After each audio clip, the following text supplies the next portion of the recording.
নমস্কাৰ বন্ধুসকল, মই আপোনালোক সকলোকে মোৰ চেনেললৈ স্বাগত জনাইছোঁ।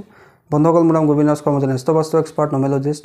বন্ধুসকল, আপোনালোকৰ সুবিধাৰ্থে মই চেনেলটোত বাস্তুৰ সম্পৰ্কে, সংখ্যাতত্বৰ সম্পৰ্কে, জ্যোতিষৰ সম্পৰ্কে, তাৰ লগতে তন্ত্ৰৰ বিভিন্ন পৰিগৰ ভিডিঅ'সমূহ ইয়াত আপলোড কৰি থাকোঁ। গতিকে যদিহে আপোনালোকৰ মোৰ চেনেলৰ ভিডিঅ'সমূহ চাই ভাল লাগে, অনুগ্ৰহ কৰি মোৰ চেনেলটো ছাবস্ক্ৰাইব কৰি ভিডিঅ'সমূহ লাইক কৰিব, কমেণ্ট কৰিব আৰু যিমান পাৰে শ্বেয়াৰ কৰিব।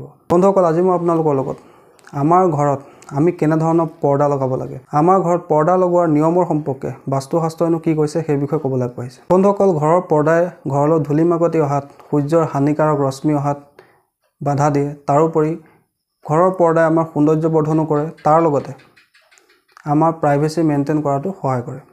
কিন্তু বন্ধুসকল, আমি ঘৰত যধে মধে য'তে ত'তে যিকোনো ধৰণৰ পৰ্দা লগাই দিব নালাগে। বন্ধুসকল, পৰ্দা লগোৱাৰ ক্ষেত্ৰত এটা কথা মনত ৰাখিব যে ৰাতিপুৱাৰ যি সূৰ্যৰ কিৰণ, সেই কিৰণত সদায় পজিটিভ এনাৰ্জি থাকে আৰু সেই কিৰণ আমাৰ ঘৰৰ বাস্তুৰ কাৰণে বা আমাৰ নিজৰ স্বাস্থ্যৰ কাৰণে অত্যন্ত ভাল। সেইকাৰণে সদায় উত্তৰ পূব আৰু পূব দিশত সদায় পাতলা পৰ্দা লগাব লাগে, যাতে সূৰ্যৰ ৰশ্মি ঘৰৰ ভিতৰত প্ৰৱেশ কৰিব পাৰে। আৰু যিহেতু দুপৰীয়াৰ পিছত সূৰ্যৰ কিৰণ লম্বভাৱে পৰে আৰু সূৰ্যৰ কিৰণত UV ৰেইজৰ পৰিমাণ বেছি থাকে, সূৰ্যৰ হানিকাৰক ৰশ্মিৰ প্ৰভাৱ যাতে আমাৰ ঘৰত নপৰে, তাৰ কাৰণে আমি সদায় দক্ষিণ পশ্চিম আৰু পশ্চিম দিশৰ ফালে ডাঠ পৰ্দা লগাব লাগে। আৰু উত্তৰ পশ্চিম দিশত আমাৰ সুবিধা অনুসৰি আমি ডাঠ বা পাতলা আমি দুই ধৰণৰ পৰ্দা লগাব পাৰোঁ। কিন্তু বন্ধুসকল, পৰ্দা লগোৱাৰ ক্ষেত্ৰত আপোনালোকে ৰঙৰ ওপৰতো ধ্যান ৰাখিব। যধে মধে যিকোনো দিশতে যিকোনো ধৰণৰ পৰ্দা আপোনালোকে লগাই নিদিব।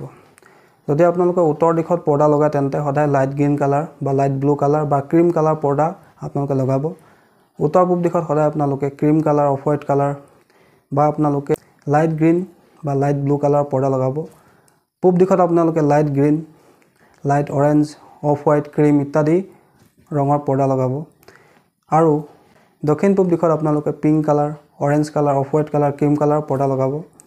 দক্ষিণ দিশত আপোনালোকে ৰেড ফেমিলিৰ যিকোনো colour, orange colour, maroon colour বা আপোনালোকে ক্ৰীম কালাৰ বা অফ হোৱাইট কালাৰ পৰ্দা লগাব পাৰে।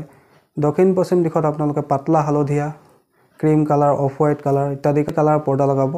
পশ্চিম দিশত আপোনালোকে white colour, cream colour, off white colour পৰ্দা লগাব। উত্তৰ পশ্চিম দিশত আপোনালোকে হোৱাইট কালাৰ, ক্ৰীম কালাৰ বা অফ হোৱাইট কালাৰ পৰ্দা আপোনালোকে লগাব। তাৰোপৰি আপোনালোকে অফ হোৱাইট বা ক্ৰীম কালাৰ পৰ্দা আপোনালোকৰ ঘৰত যিকোনো দিশতে লগাব পাৰে। অৰ্থাৎ এই দুইটা কালাৰ 5টা তত্ত্বৰ লগতে ফ্ৰেণ্ডলি, গতিকে আপোনালোকে যিকোনো দিশতে অফ হোৱাইট বা ক্ৰীম কালাৰ পৰ্দা লগাব পাৰে।